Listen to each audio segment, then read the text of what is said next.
This is episode 644 of the Rio Grande Foundation's Tipping Point, New Mexico. I'm Paul Gessing. And I'm Wally Drangmeister. I'm president of the Rio Grande Foundation, New Mexico's free market think tank. You can find out more about the foundation at riograndefoundation.org. Wally, we're, month and a half-ish out from the election. Of course, early voting will begin in less than a month here in New Mexico. By that, I mean the widespread early voting, not heading down to your county clerk's office. I realize that that is a technicality, but the old-fashioned early voting. Yes.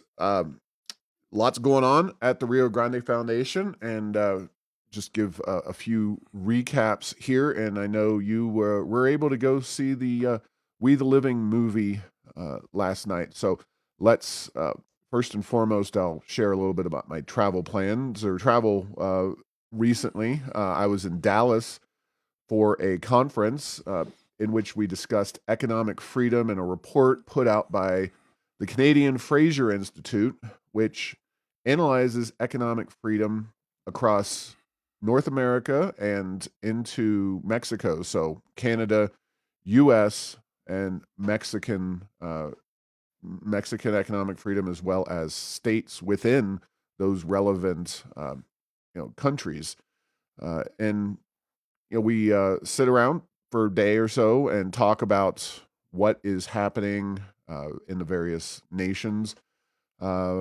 Summary, lots of scary stuff happening in Mexico. That's nothing new, but things seem to be deteriorating pretty significantly in Mexico with regard to economic freedom. Yeah, including confiscating of assets privately held by American companies. So yeah, Canada seems to have bottomed out. There's a lot of hope that Trudeau will be on his way out the door. It's been a very rough few years for freedom and economic freedom, both in Canada. And I think it's safe to say that the United States, from a free market perspective, nobody is super excited about either Trump or Harris from a pure economic freedom perspective. I think Trump on the margins would be, but there's a lot of other factors that could or could not come about. So I think basically the understanding is that we're going to have a challenge regardless of who wins the election for different reasons. And then at the subnational level, here in the United States, New Mexico remains one of the least free states in the union, the bottom quartile. And we became a topic of conversation and focus at the event, and the real. Hopefully, people weren't looking at you in between saying, "There he is. That's that guy from New Mexico." Well, the curious thing is that I was able to do a presentation. I led off really the conference with the presentation about New Mexico and its lack of economic freedom. But the point person for this Canadian think tank, believe it or not, is a previous guest on this podcast named Matt Mitchell, who once upon a time was involved with the Rio Grande Foundation over a decade, getting towards 2 decades ago. He lives in Angel Fire, New Mexico, and so he kind of waved the New Mexico flag as well, and we'll be having him on this show again after the election, and as we talk about the latest iteration of this report and some issues regarding economic freedom and research that he's done. So that was in Dallas at the campus of Southern Methodist University. The Pony Express, Eric Dickerson rides again. Those of you who are college football fans and go back a few years. Also was in Santa Fe for Liberty on the Rocks event on Monday, and then in Farmington just yesterday, speaking to the Rotary Club up there. Had a great conversation with them, as well as chatting with your friends and mine, Chris Hunter and Mike Stark, as well, a county manager. So had a great conversation with the San Juan Rotary Club, and here we are back at it. So I was unable to attend, unfortunately, the We the Living movie presentation last night, but you were able to do it. And so tell us about the We the Living briefly. Yeah, well, We the Living, I think from a historical film of its time, exceptionally good movie. It was, it's always interesting. So the movie's in Italian about people who were in Russia with English subtitles. So, you had a couple levels. A couple observations. Italian's a lot closer to Spanish at times than I ever thought it was. I was able to actually understand some of the words in context. But, the story and, on the uh, recent podcast talking about that, just looking at it from the eyes of the people on the ground, it was originally released in Italy kind of to bash the communists. But what happened was people living under fascism saw an awful lot of themselves in the system that was portrayed in that movie, and it really backfired. You definitely can see that. Now, having said that, the movie was not heavy handed in the politics, but it definitely showed, the machinations of the Communist Party, and they showed some meetings, and it was certainly not overly done, overly stylized. But I could see how if you were living in that time, you could definitely see yourself in that situation if you were in fascist Italy during World War II. The other thing is an absolute love story, but not necessarily the old fashioned love story, kind of a new, relatively modern version with a love triangle.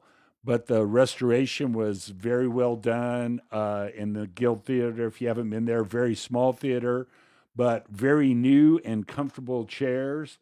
And I would say probably ended up to be about 75% full. So I would say a good crowd in that, and all very interested in not only cinema but the history of what was involved.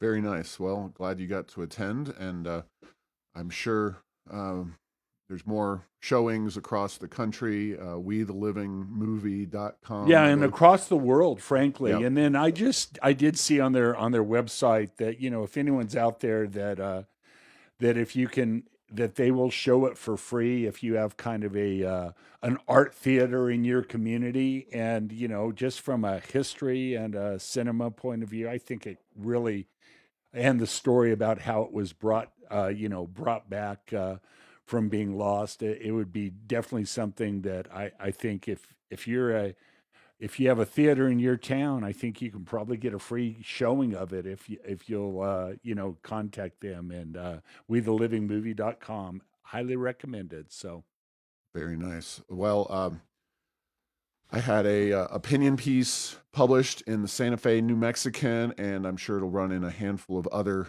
places across the state about the Electoral College, essentially defending the Electoral College as a mechanism for the presidential voting in the United States. Not going to go into all the arguments, and we'll be having Trent England from Save Our States on the show, but I encourage folks to go out and meet Mr. Trent England, saveourstates.com, either in Clovis on October 2nd or in Albuquerque at lunch at the Indian Pueblo Cultural Center. Information's available at riograndefoundation.org/events. Registration for either the evening dinner time event on the 2nd is in Clovis is available right now, as well as the 3rd. So go to riograndefoundation.org/events. You can always check out, I believe it was Sunday, the Santa Fe New Mexican article, just laying out how the balancing of state interests, both across geography as well as across population centers and more and less populous states, benefits the nation uh, and the voting accuracy, as well as uh, not required, but certainly important, the state of New Mexico and other relatively sparsely populated states. This election cycle is not likely, as it stands, to see New Mexico be a swing state and get as much attention as we might want it to. But the only way New Mexico is going to get serious attention in future presidential elections is with the with the keeping of the Electoral College in place. Yeah, Paul, and anytime this issue comes up, I'm always it calls to mind the Ben Franklin quote where they asked him what kind of government that was formed, and it's a republic if you can keep it. And the key is that's not a direct democracy we have here in the United States. It's a republican form of government, little capital R, I mean lowercase r, not uppercase. And yeah, this the role of the college has been very interesting over time. And as you say, without that, New Mexico, who cares? Why would you even ever come here? We might as well just have elections in Florida, Texas, New York, and California, Illinois, and the rest put together probably wouldn't even equal one of those states as if the electoral college goes away. Absolutely. So again, love to have you at that event, Rio Grande Foundation.org. Go to the events page there. Speaking of other websites, other projects within the Rio Grande Foundation community, go ahead and check out before you vote in this election. You can go to oaknm.org, Opportunities for All Kids New Mexico. There's also a link at Heirs of Enchantment, Parental Rights and School Choice Survey. We asked 3 basic questions of legislative candidates across the state. We asked everybody, but the folks who agreed or decided to go ahead and fill out the brief survey, those are the only results that we included. You can find that again, oaknm.org. Here are the 3 questions. 1, do you agree that parents have the right to review their child's curriculum as well as any additional school materials? 2, do you agree that New Mexico should honor the diversity and voices of families by preserving local control of board members over election rulemaking from the Public Education Department? This includes 4-day school weeks. Question 3, do you support allowing education dollars to flow to students and their families for the educational option that works best for them? So you can find out who took the time to fill out the survey and what the results were of those 3 questions. And of course, we always talk about school choice and the need to empower parents and families, because those education dollars are ultimately there to benefit the children, not the bureaucracies, as Corey DeAngelis would say. But alternatively, we do want a well-functioning education system with an emphasis on local control and local decision-making. And before I hand it over to you, Wally, I will say that in my reading about the new PED secretary, Mariana Padilla, I did notice, I believe it was in an Albuquerque Journal article, but it may have been in something else, that she seemed to be leaning to. She didn't make a clear and concise statement on it, but she definitely seemed to be leaning towards continuing the governor's fight over eliminating the 4-day school week and forcing every district, including very rural districts around New Mexico, to embrace the 5-day school week. So from that perspective, no surprise. She is a FOM. She's a friend of Michelle. She is somebody who is going to, I fully expect, carry the water of this governor as far as it needs to be done, which is kind of shocking in a sense, because one of the groups that opposes the shift to the mandatory 5-day school week is the teachers' unions. But on everything else, I'm confident that the governor, and the teachers' unions will work in concert. So anyway, that is something to check out if you especially have a competitive legislative race in the House or Senate. And you can see how those candidates decide or are going to govern on education issues moving forward. Yeah, Paul, and I actually went to the site and looked at some of the answers, and obviously, I do have a feeling that, like in many things, if your answer was no, no, no to all three of those questions, you probably don't have a free market bone in your body and probably aren't going to look to the Rio Grande Foundation for any sort of guidance or publicity with regard to your campaign. But not everyone who was on there was a Republican, and so there was the bottom line is there were a lot of yeses on that, and those are three relatively telling questions. If you actually say yes to all of those, there's maybe some hope for you from a policy point of view as it relates to education in New Mexico. Yeah, I think the first two are questions that are comfortably answerable by anybody, or should be comfortably answerable. We already know, of course, that a significant number of House Democrats voted against the governor's mandate of the 5-day school week. They did that on an amendment to the budget that was put forth by Representative Gail Armstrong. But it's one thing to take a vote. You already kind of indicate the uh, perspective that you share on that and put yourself in opposition to the governor of your own party. So uh, I can understand also why somebody who might even share our views on that particular issue wouldn't necessarily want to stick the finger in the eye any more than they already have relating to the governor. But that one is tied up in the courts, at least as it stands now. Obviously, the legislature can always go and put forth a bill. Of course, the governor can always veto it, and so that's where we kind of ultimately were, because it passed into the budget, but was line item vetoed by the governor. So we're at a stalemate here, and it's going to be determined by the judiciary. Not that I think it should be. I think it's very clear what the legislature's intent is, and it should be a slam dunk, so to speak, in terms of who should be making this particular policy.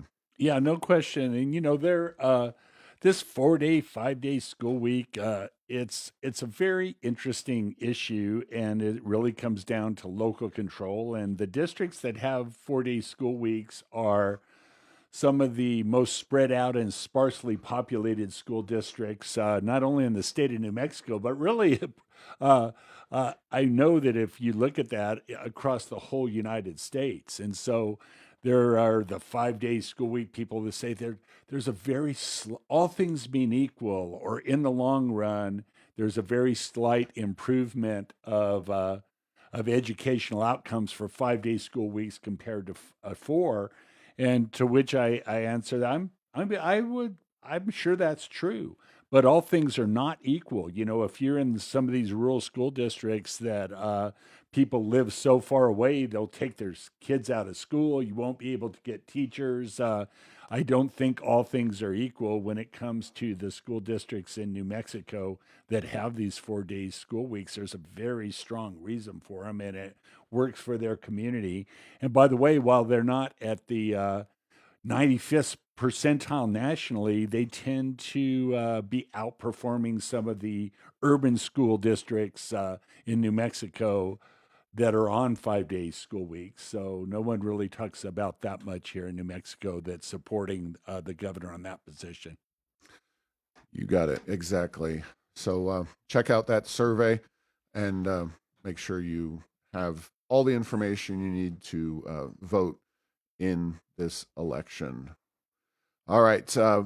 Something that we really rail against here at the Rio Grande Foundation is, kind of broadly speaking, the philosophical view of government, that government comes first. And uh, that was summarized by a Trevor cartoon in the Albuquerque Journal a few years ago, where the Democrats and Republicans, of course, the legislature remains firmly in control of Democrats, as it has been. So, but Trevor's trying to be nonpartisan, but we know of what he is really writing about and drawing.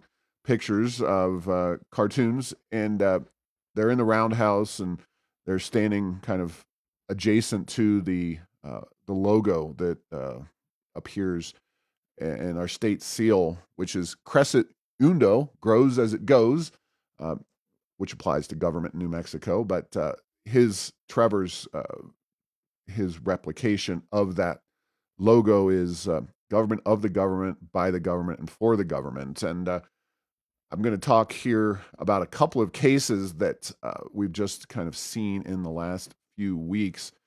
One of them is a tweet from our good friend, Speaker of the House, Javier Martinez, which he sent out about a week ago, September 17th. He wrote, "Today, at the Legislative Finance Committee, experts forecasted that permanent fund investments in New Mexico will surpass oil and gas as our leading revenue source by 2039. Now, that's half the tweet, but it's worth stopping right there because that may seem like just a happy, oh, this is amazing moment, but something that, we're really concerned about. If you look at the history of government, the idea that government could sustain itself on revenue that it generates from money that's socked away in investment accounts and not rely on the taxpayers, we the people, for those revenues is quite frankly a very scary thing to me. And it's one of the reasons I think that we've gotten a representative democracy in the first place is the fact that in a dynamic economy, it really takes large numbers of people, whether it's Americans, Europeans, or any other nation or state, the fact that the politicians, the political classes, have traditionally relied on us for money that they ultimately siphon off and then use for whatever purposes they have. That is a critical relationship, and it's one of the problems with nations and states that have so many resources available that they focus more on how can we suck more money in from that resource, that captured resource, rather than how can we maximize revenue and ultimately economic freedom by bringing new jobs and investments to our particular geographical location. And so by 2039, New Mexico's number one revenue source will be not oil and gas, but investments and revenue generated from money socked away by the oil and gas industry. Your thoughts on that? Well, Paul, let me just step back a step here. And, what will I say? I was politically naive way longer in my life than I probably should have been. But what happens is when you ask somebody in New Mexico, how's New Mexico doing? Mm-hmm. Uh, it took me years to realize that most people meant, how is state government doing? They Mm-hmm. don't care about how the state's doing. Whereas if you ask a Texan, how's Texas doing? Mm-hmm. They don't think about the government. They think about private industry, their town, jobs, the quality of education of their children, not whether the government has a lot of money. Yeah, And so once I figured that out, and again, I will freely admit, not proudly, but freely admit, I was really late to come to that conclusion. And so obviously, there's a relationship between government and the private sector. But if you had to say, what is a free market approach to things is. Government in general serves the people, and the people is largely the private sector, not the government. But in New Mexico, it's the other way around. The people serve the government. So which comes first? This is a chicken and egg situation. Although in that hypothetical, you never know which it is. But in New Mexico, if something benefits the government but hurts the state at large, that seems to be largely what the path that New Mexico takes. And for years, we always heard, if we just had more money. And now we have more money than we know what to do with. And are things getting better more quickly? Heck, they're getting worse with all of this money. So, it's a very concerning trend. So, you look at other oil states around the world and what they do, places that have a great amount of wealth. And the reason in other countries, because there's no private ownership of the mineral resources, it all goes to the government. But in New Mexico, because we have so much state and federal land, a lot of it goes to the government too, although a decent chunk goes to the private sector. That's how we found ourselves in that. And unfortunately, that resource curse that's often talked about in economic and other social sciences is really starting to make itself evident here in New Mexico. Yeah, and it reminds me of the quote by the great economist Julian Simon about the ultimate human resource, or the ultimate resource is the human mind. And New Mexico and our policymakers are focusing on how we can compile, bring in more money, but they don't really have a plan for how to bring about more of that ultimate resource, the human mind. In fact, we're chasing people away from New Mexico with the policies, not just economic, but of course, the education policies, the crime situation. All of these factors play into New Mexico being stagnant when it comes to uh, its actual population, with the reality that our young people are leaving and becoming lower and lower in number, and our retirees, who we welcome. They play an important role in many ways, but they are not a group that you're going to build your economic future around for a whole host of reasons. Now we get to the second part of the tweet. Rarely do we spend 10 minutes on one tweet, but this is the And that Speaker was of the the good House. part. That was the better of the two, I have a feeling. So he says, thank you to Nathan Small, Meredith Dixon, other lawyers, lawmakers, and staff. Those are two legislators who are ensuring today's prosperity serves New Mexicans for generations to come. Now, whether it's the better or the worst part, the fact that we just talked about how New Mexico has the highest poverty rate in the entire country uh, is an indicator that When he says prosperity, he means state government prosperity, ding, right? Ding, ding, ding, ding. ding. Yep. Yes.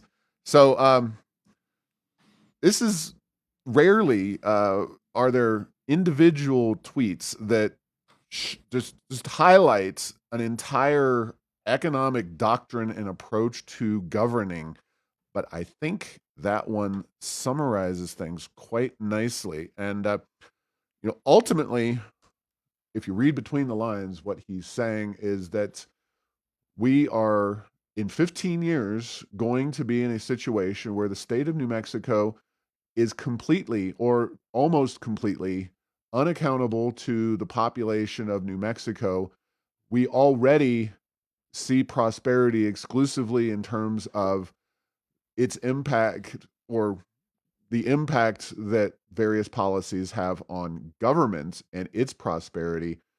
Your and my and the greater 2.1 or so million New Mexicans, what their level of prosperity is really not up for consideration or factored into this entire equation. And that may be my cynical approach, but if you follow New Mexico government for more than 5 minutes, and I've done it for 18 years, cynical is the only approach to bring to New Mexico government. Yes. Just because you're paranoid doesn't mean people aren't out to get you. And when you look at, what's happened in New Mexico from the systems that have been set up, you have to, if you're not asking that question, you're not paying attention. All right. Well, we are going to further expound somewhat on this particular issue in a bit of a different way. Now, my view is, if you can't be wonky on the Tipping Point New Mexico podcast, you can't be wonky anywhere in New Mexico. So buckle up. This is just a slight bit complicated, but it is worth noting that the U.S. Census Bureau has two different measures of poverty. Uh, in this case, we're specifically talking about child poverty. And I'll just read the tweet. This is from Michelle Lujan Grisham, the governor. Thanks to targeted programs like tax credits and food assistance, New Mexico's child poverty rate has fallen from over 27%. She doesn't say this, but that is the highest in the nation. It's in the article I read from NPR, to just under 9%, improving our rank from last to 22nd in the nation. Learn more here. And Javier Martinez has a similar quote or tweet, and the Voices for Children is quoted heavily in the article and highlighting this fact. Now, this makes it seem like, A, New Mexico is doing something and it's having a positive impact on poverty, and that something is actually changing in terms of poverty in the state, and that is moving in the right direction. Both of those are false, and I'll explain why here in a second. So what we're dealing with are two different measures of poverty, as I just said. There is the overall poverty, basically how much people make and what they're able to buy with that money in the relevant state. And then there is something called the Supplemental Poverty Index. Now, in the first one, New Mexico is dead last. Child poverty, 27%, acknowledged in the article. We do look somewhat better if you include, and I'll read this directly from the Supplemental Poverty Measure published by the U.S. Census Bureau. Housing subsidies, low-income home energy assistance, or LIHEAP, National School Lunch Program, Supplemental Nutrition Assistance Program, aka food stamps, Special Supplemental Nutrition Program for Women, Infants, and Children, aka WIC, refundable tax credits such as an earned income tax credit. Wally, not a single one of those has anything to do with what is going on at the state level. Those are all federal programs. And statistically, they may help New Mexico children look to be in a better situation than they are, simply because New Mexico receives so much in the way of these government programs. Now, we can make the moral case and the philosophical arguments about what this actually does for our children or doesn't do. However, I will note that our good friend Emily Wildow from Voices for Children was, like I said, quoted in the article and said that this quote-unquote improvement, albeit just simply a statistical improvement, she said, absolutely, we should feel proud about it. Her own organization publishes a report which puts New Mexico children at 50th and has for years, and yet statistical adjustments and including government programs that make New Mexico children appear to be more prosperous by simply transferring revenue from other people in the economy or going into debt, that moves the needle, so to speak, is considered to be something we're proud of. And that was the case for Michelle Lujan Grisham on Twitter, Javier Martinez on Twitter, and just in general, this idea. Wally, feel free to start banging your head against a wall or a table. Well, at some level, you could almost say, Paul, that New Mexico's policies have changed our population and optimized it to the point where instead of being a great place with good workers and a good business climate and a place where jobs happen and economic development happens, no. We are optimized to get the maximum amount of federal benefits when it relates to our children. And should that be surprising? One of the other things that we're kind of optimized for is federal government revenue in many areas, whether it's our national labs, the Forest Service, the BLM. We keep a very sharp eye out for Washington, and this is just another one of those examples. Now, the thing that Voices for Children cannot do, Paul, is they cannot claim that things like being last in education are being helped somehow by these money statistics, and the rates of drug use amongst 18 years old and younger, children in our society, and many of the other things. So they can point to these statistics, and let me just say is that, uh, you know, if we didn't have these programs federally supporting things, would things be worse for many of these families? And the answer is probably yes, it would be worse.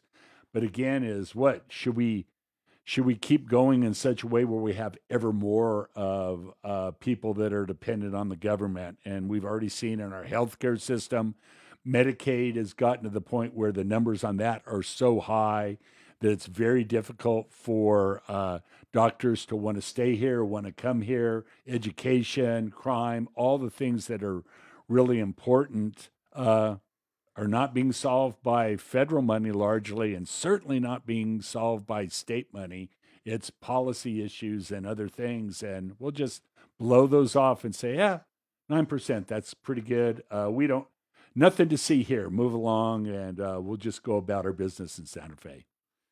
Yeah, I would, say to kind of finish the conversation here is that uh, y- whether this supplemental uh, census measure is the right or wrong way Mhm. or a better or different way, uh, it's open to question. But Mhm. I think if the Census Bureau folks take an honest look at the state of New Mexico and see the reality of not just the situation for children, but the poverty and the actual living standards of New Mexicans relative to other states, there is no question that the benefits of these government programs are nowhere near the benefits of getting a job, being a productive member of society, saving your money, and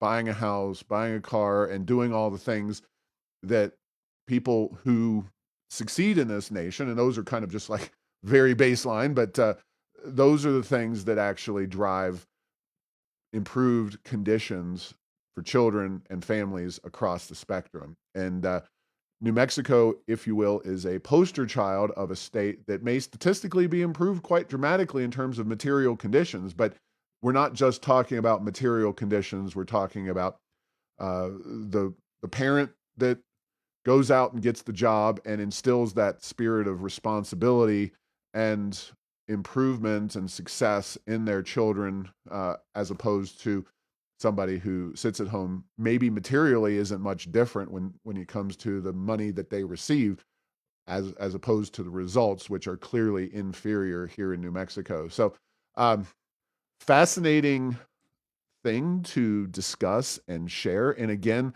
the pride. Again, these are programs, as I rattled off, and the post at Heirs of Enchantment is clear. Most 95, 99% of all of this stuff is nothing that's being done at the state level, one thing or another, whether it's a state program or, and I can understand probably the Census Bureau is sitting there thinking, well, we're not going to measure every single state program and how much that actually makes a difference at the at the economy level, at the individual level. They think, well, let's do these major government programs, and I think that's a realistic approach, but uh, doesn't have much in the way of a positive impact, and for some obvious reasons that anybody with half a brain and common sense uh, could tell you. So anyway, I know that was long and somewhat wonky, but I think it's important because it really hits so much of what we talk about. Now, And again, cause for a celebration? I oh don't. man, so celebratory. We Yes. do not think so. Uh, the economy. New polls from the Albuquerque Journal highlight what I think it's safe to say are New Mexicans' frustrations with the economy, and of course, uh, the sad reality is that we could be doing so much better. if we had just an ounce of leadership up in Santa Fe. But here are the polls from the Albuquerque Journal. Thinking about New Mexico's economy, how would you rate economic conditions today? This is part of the Albuquerque Journal Brian Sanderoff series of polls. The answer is 40% fair, which I think is kind of it's the middle ground. Fair is a very open word when it comes to the overall economy, but where it's relevant is poor, 38%, good, 19%. So 2-1, New Mexicans rate the economy poor. That's an indicator that despite the oil and gas prosperity that the state is experiencing, average New Mexicans are not experiencing it. Next, would you say you are financially better off, worse off, or about the same as before the COVID-19 pandemic, which is a proxy for Michelle Lujan Grisham and the Biden administration? Realize they're not contiguous, but broadly speaking, if you're talking pre-COVID, you're talking the heyday of the Trump administration pre-COVID, and before much of the Lujan Grisham administration's policies took effect. Worse off, 38%, about the same, 37%, better off, 24%. So by a 14-point margin, New Mexicans themselves say they are worse off than they were before the COVID-19 pandemic, which is, of course, contiguous with the massive boom in oil and gas and, of course, the Biden and Michelle Lujan Grisham administration policies. So unfortunately, as we've talked about before, it doesn't seem like this is changing voting patterns, even though you would think that economic outcomes would be central to voting behavior, but apparently that is not the case right here in New Mexico. Yes, and Paul, I do think one of the statistics that can kind of tie this all together, or at least it's where I start out thinking about this, is the massive inflation we've seen over the past couple of years. And you'll see in election materials, well, inflation's down. Well, yes, it is, but it was really, really high for a few years, and those prices aren't coming down. When you say inflation's down, that means we're not getting high levels of new inflation, but in industry after industry and sector after sector, prices are very high. Food, housing, healthcare, things went up. And so, that I think explains a lot. And what caused that? Well, I don't know. Well, I have no idea. Maybe printing money and spending more money than the rate of growth of the economy. But I realize that that's just an old-fashioned economic trope from the left's point of view. So, oh, how dare you engage in actual analysis of real data and statistics and highlighting why people are frustrated with the current situation economically in this country. Well, on that note, Kamala Harris is slated to win New Mexico, according to Brian Sanderoff, 49-39. Although there are 12% undecided, don't know, or other candidates, which theoretically, with maybe a tightening of the race, could give Trump the edge in New Mexico, but it's widely considered and expected that New Mexico is going for Kamala Harris this time around, although you never know. There's still some time left in this particular election. On the other hand, New Mexicans disapprove, according to these same poll numbers or poll data from Brian Sanderoff in the Albuquerque Journal, disapprove of Biden's performance, 48% to 44%. So we disapprove of Biden by 4 points, but we're planning as a state to vote for Kamala Harris by 10 points. Make it make sense, Wally. I cannot. So, well, what shall we say is politics and who you vote for has become a relatively ingrained habit for large swaths of the electorate, and is one of those. There are people that, and this is an extreme example, but would you vote for a Republican or a slab of green jello with a couple of electrodes connected to a computer? And a lot a lot of hardcore liberals would say, I would vote for anybody, including the Jello, instead of a Republican. And Well, they voted for Biden, and Biden's not even connected to any electrodes. So the slab of green Jello, I think, suffices to. Yeah. Sorry, Wally. No, but I mean, I do think that explains it. And then the other is, the definition of insanity is keep doing the same thing and expecting different results. We see that in a lot of places. And to name three: California, Illinois, and New York. They keep raising taxes and regulation and then wonder why their economies are struggling and why people will do almost anything to get out of there and to get to better environments. And unfortunately, New Mexico, despite the fact that we have lots of money, we have everything else. Let's regulate things out of existence before it even comes into existence, is kind of where we've gotten to as a state. So, that's as good as I can do. I will not wax eloquent anymore because I don't necessarily have a really good reason that where you're like, aha, well, that makes a lot of sense.